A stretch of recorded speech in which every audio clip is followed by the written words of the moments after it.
রাসূল সাল্লাল্লাহু আলাইহি ওয়াসাল্লাম বলেছেন, যে লোক প্রতিদিন ১০০ বার সুবহানাল্লাহি ওয়া বিহামদিহি বলবে, তার গুনাহগুলো ক্ষমা করে দেওয়া হবে, যদিও তা সমুদ্রের ফেনা পরিমাণ হয়।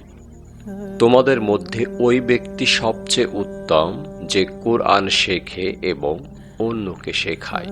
বান্দা যখন সিজদায় থাকে তখন তার রবের সবচাইতে নিকটবর্তী হয়।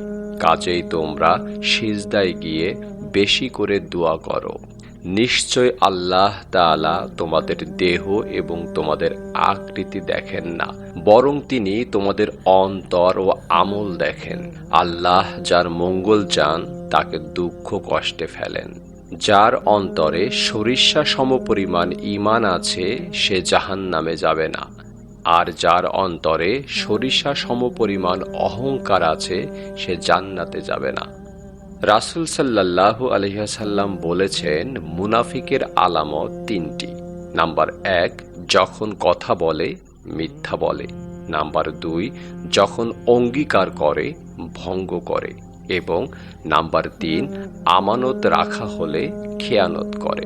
আল্লাহ যার মঙ্গল চান তাকে দ্বীনের ইলম দান করেন।